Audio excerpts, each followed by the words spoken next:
Eu quero refletir aqui sobre a hora de sair, como eufemismo para a morte, mas também como, em geral, uma reflexão sobre qual é a hora de deixar um local, nem que seja esse local a vida como um todo.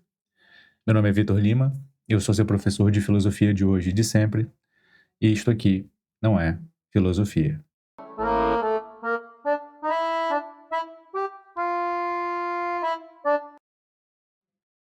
Eu quero fazer isso, essa reflexão sobre a morte, com base numa notícia que saiu em 2024, de um escritor chamado Antônio Cícero, que é um imortal da Academia Brasileira de Letras e que deixou carta e mencionou ir à Suíça para morrer com dignidade.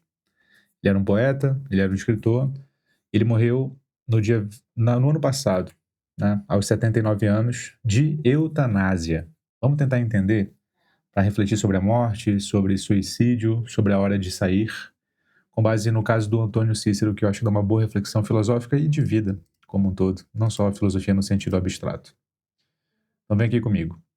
O poeta Antônio Cícero, membro da Academia Brasileira de Letras, ABL, faleceu nessa quarta-feira, 23, aos 79 anos. Lembrando que a notícia foi escrita no dia 23/10/2024, tá? O poeta e escritor que sofria de Alzheimer optou por passar um procedimento de morte assistida na Suíça.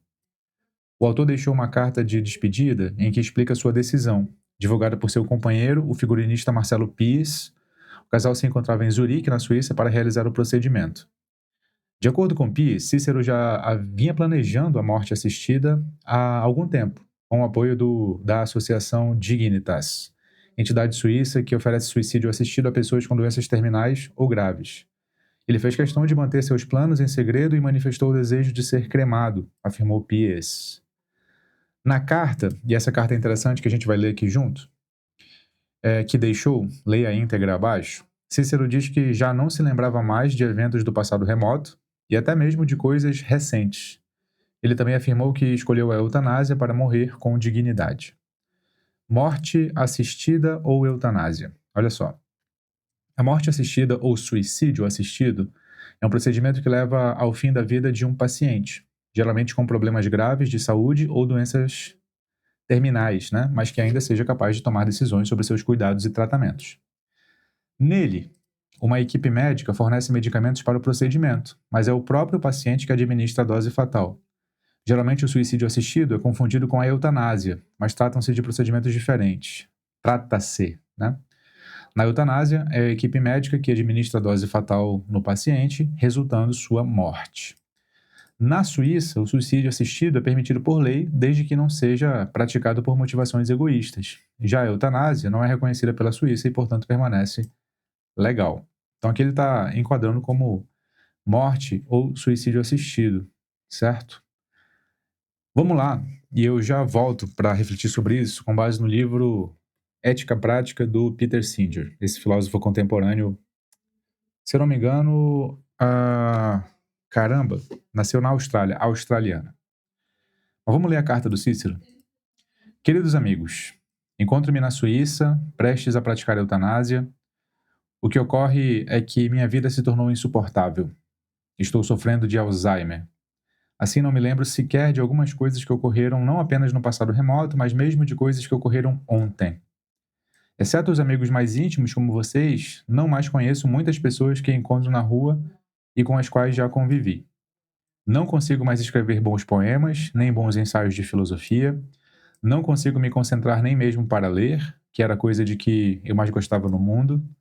Apesar de tudo isso, ainda estou lúcido bastante para reconhecer minha terrível situação. A convivência com vocês, meus amigos, era uma das coisas, se não a coisa mais importante da minha vida. Hoje, do jeito em que me encontro, fico até com vergonha de reencontrá-los. Pois bem, como sou ateu desde a adolescência, tenho consciência de que quem decide se minha vida vale a pena ou não sou eu mesmo. Espero ter vivido com dignidade e espero morrer com dignidade. Eu os amo muito e lhes envio muitos beijos e abraços. Então é uma carta de despedida aqui do Cícero aos amigos, falando sobre o seu atual estágio, né, a sua atual doença, o quanto ele está lúcido para tomar essa decisão mas o quanto isso é sofrível a ponto de tirar a sua dignidade, entende? Se há uma vida sem a dignidade, essa é a decisão ou a argumentação do Cícero, então não há mais por que viver, né? Se não tem dignidade, não há mais por que viver. A dignidade seria levar uma vida em que ele fizesse as coisas que ah, desfrutassem, né? Que possibilitassem um desfrute da vida e não só a vida pela vida. A diferença velha aqui entre boa vida e vida. Vale a pena preservar a vida a qualquer custo ou vale a pena preservar a boa vida? Essa grande reflexão aqui do Antônio Cícero. Mas esse é o caso que me fez lembrar para refletir sobre esse caso, de como sair da vida. Eu peguei aqui o Ética Prática, do Peter Singer, porque ele é um livro, como o nome indica, de reflexões de ética aplicada. Ele fala aqui, por exemplo, sobre igualdade para animais, ele fala aqui, por exemplo, sobre quais que são os argumentos contra o homicídio, para falar sobre, então, tirar a vida de animais, tirar a vida de embrião, de fetos, tirar a vida de seres humanos crescidos. Fala aqui sobre as questões envolvendo ricos e pobres, refugiados, meio ambiente, e fala aqui sobre questões relativas à eutanásia. Vou pegar um trecho em que ele fala sobre a eutanásia, para a gente só contextualizar aqui o caso, para refletir a partir disso, tá? A eutanásia, diz ele aqui, a eutanásia voluntária, porque existem casos de eutanásia involuntária e não voluntária, em que o paciente já não está mais consciente, mas é razoável supor que ele teria consentido. Mas aqui é a eutanásia voluntária, como é o caso aqui do Antônio Cícero. Só ocorre quando, tanto quanto a medicina sabe, uma pessoa sofre de uma doença incurável e dolorosa ou extremamente penosa. No caso do Antônio Cícero, se tratava não de uma doença dolorosa, mas incurável e certamente extremamente penosa, no sentido da carta que ele escreve. Se a vida boa que ele julgava para si próprio não estava mais sendo possível, então viver uma vida assim seria extremamente penoso. Nessas circunstâncias, continua o Singer, não se pode dizer que optar por uma morte rápida seja obviamente irracional. A força da argumentação em favor da eutanásia voluntária reside na sua combinação, olha lá, de respeito pelas preferências ou autonomia daqueles que se decidem pela eutanásia e na base racional inequívoca da própria decisão. Então são dois fatores, os fatores que baseiam a argumentatividade, a plausibilidade, melhor dizendo, da eutanásia voluntária. Repito, a força da argumentação em favor da eutanásia voluntária reside na sua combinação de respeito pelas preferências ou autonomia daqueles que se decidem pela eutanásia. Então, bom, tem um argumento forte aqui no sentido de dizer, é preciso respeitar o ato de vontade, né, a iniciativa de querer fazer a eutanásia de alguém, que esteja em suas plenas condições mentais, faculdades mentais. É o caso do Cícero? Parece que sim. Porque dizer que alguém tem Alzheimer não é dizer que alguém não consegue raciocinar. É dizer que alguém tem uma falha ali na sua memória grave, como ele mesmo descreve, a ponto de não se lembrar, não de passado remoto, mas do que aconteceu hoje ou ontem. Então ele estava nas suas plenas faculdades de consciência? Sem dúvida, estava nas suas plenas faculdades de consciência. Esse é o primeiro fator. O segundo fator é na base racional e inequívoca da própria decisão. Existe uma base racional na decisão de tirar a própria vida? E essa é uma grande discussão. Porque quando a gente reflete sobre morte, ou a hora de deixar a vida, né, o momento de morrer, tirando o argumento religioso de que a sua vida não pertence a você e sim a Deus, há uma tentativa, ou pelo menos há um certo ponto de partida de pensar do seguinte modo.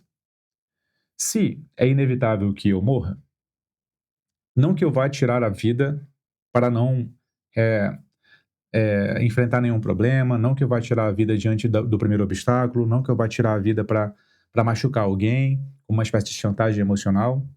Não por isso. Mas, se é inevitável que eu morra, tirando esses motivos mesquinhos e completamente egoístas, eu posso escolher a hora que eu morrer, porque eu posso, racionalmente, querer evitar o sofrimento desnecessário. Então aqui a gente vai ter que diferenciar o que é um motivo mesquinho e egoísta do que é um motivo racional, puro e simples, que não prejudique ninguém. E essa é a grande discussão de quando a gente toca no assunto sobre a hora de sair, né? No sentido que é eufemístico para morrer. Na sua opinião, coloque aqui nos comentários. Existe um motivo racional que não seja mesquinho e egoísta para tirar a própria vida, nesse sentido que eu estava argumentando? No sentido de que, desde que eu não prejudique terceiros, eu posso evitar o meu sofrimento desnecessário? Se houver, então a eutanásia tem uma base sólida. Se não houver, na sua opinião, então a eutanásia não tem uma base sólida. Mas é preciso argumentar para além da religiosidade, porque a depender da sua religiosidade, o debate está só travado, ele não vai para frente, certo? Agora, toda a reflexão sobre a hora de sair do Antônio Cícero, isso vem martelando na minha cabeça desde o ano passado. Isso voltou à minha cabeça agora que eu fiz um grupo de estudos, né, presencial barra ao vivo, né, presencial entre aspas, né, porque foi ao vivo, mas foi via internet, né, via Google Meeting, com alunos do núcleo, chamado Círculo de Reflexão Filosófica, e lá surgiu a discussão sobre a morte e a hora de sair da vida e o não sofrer pela morte, né? Constatar que a morte é um evento da vida humana sobre o qual nós não temos muito controle, no sentido de que ele vai acontecer mesmo portanto, nós temos que saber que ele vai vir e fazer o máximo para viver com alguma intensidade, com algum significado antes dele vir. Surgiu esse tema e surgiu o tema, portanto, de mas como é que eu aceito a morte? Como é que eu, uma vez que tenho consciência da morte, eu não sofro demasiadamente a ponto de me paralisar, ou eu não caio numa melancolia profunda, ou eu não caio num niilismo, que é justamente dizer, para que eu vou fazer qualquer projeto se no fundo tudo vai dar na morte? Então surgiu essa série de reflexões, tem várias perguntas aqui, mas eu quero me focar nessa. Na hora de sair. Quando é que eu sei que é a hora de sair? E aí, eu me lembrei, e foi isso que eu falei com os alunos, lá do Círculo de Reflexão Filosófica, de um trecho de um livro que nós já lemos no nosso Clube do Livro. Nosso Clube do Livro é o Linhagens, você já sabe, cuja proposta é passar pelos clássicos da filosofia ocidental para investigar onde o nosso pensamento começou, daí Linhagens, até chegar no pensamento contemporâneo, né? E aí, cada ano a gente pega um período histórico. Nós já passamos pelo período romano e, portanto, passamos pelo estoicismo e pelo epicurismo. E um grande representante do epicurismo é justamente um romano chamado Lucrécio, que é este cara aqui, conhecido pela obra Sobre a Natureza das Coisas. E aí, eu queria muito ler para vocês e comentar. Não vai ficar chato, eu vou ler e vou comentar e vou explicar. Um trecho em que ele fala sobre o desejo de prolongar a vida. E isso tem uma lição tremenda sobre o nosso apego demasiado à vida, de qualquer modo, a ponto disso tirar a nossa paz. Aliás, a grande tese do Lucrécio é que uma das fontes dos males, dos sofrimentos humanos, é justamente o medo da morte. Porque nós temos medo de morrer, nós inventamos as mais quiméricas superstições, nós inventamos as mais fantasiosas histórias para não lidar com o fato de que vamos morrer. E aqui ele estabelece uma reflexão um tanto quanto longa, acho que vale muito a pena. E eu vou lendo e vou comentando, tá? Tá no capítulo 3, ou livro 3.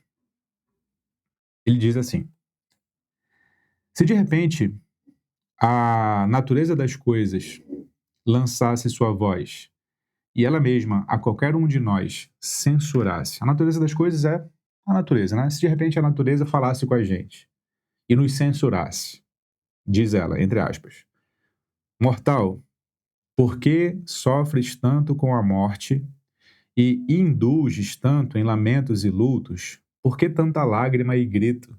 Ou seja, mortal, por que você está lamentando tanto? Continua a natureza.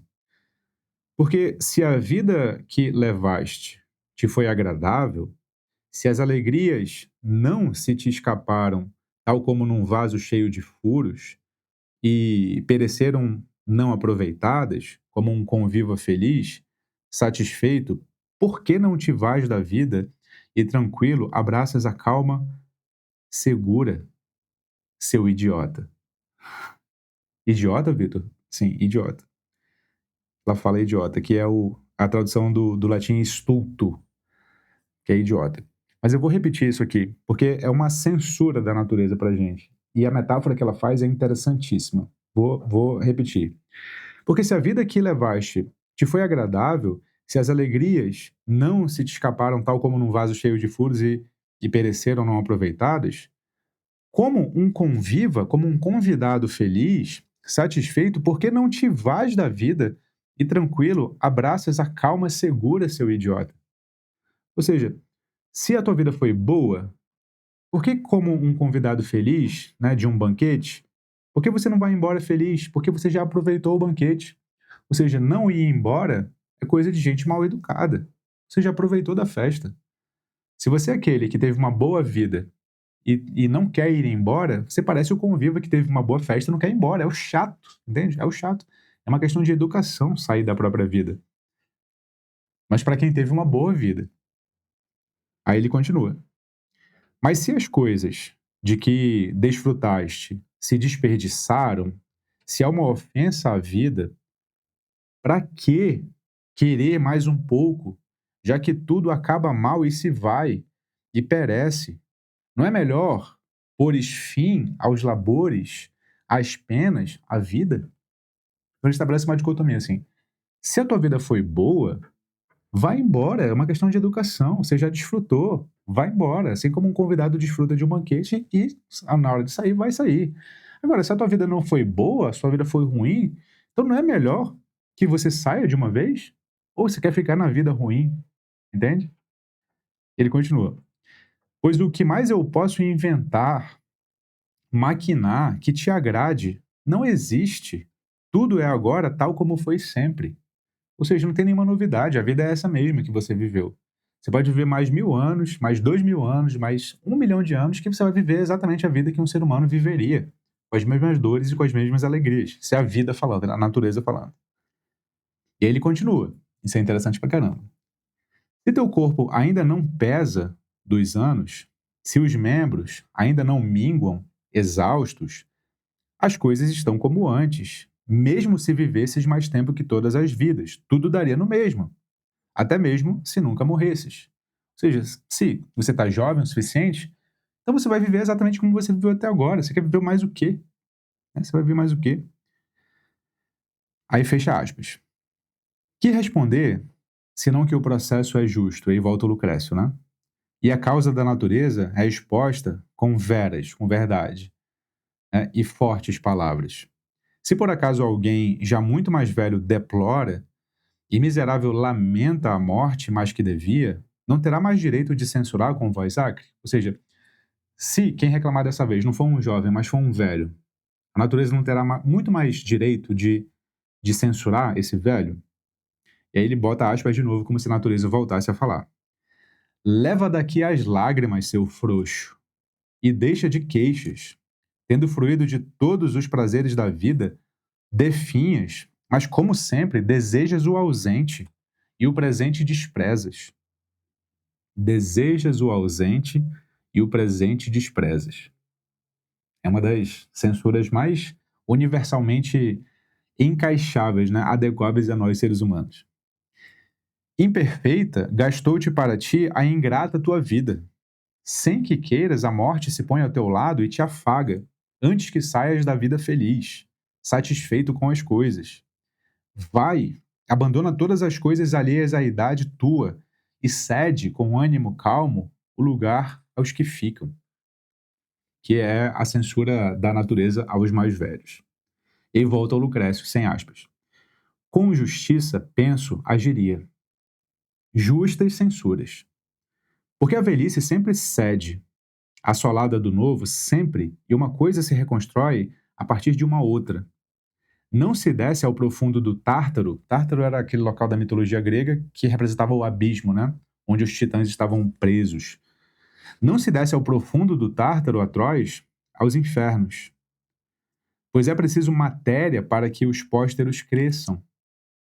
Estás também a ti, os pósteros, né? Os pósteros os que virão depois.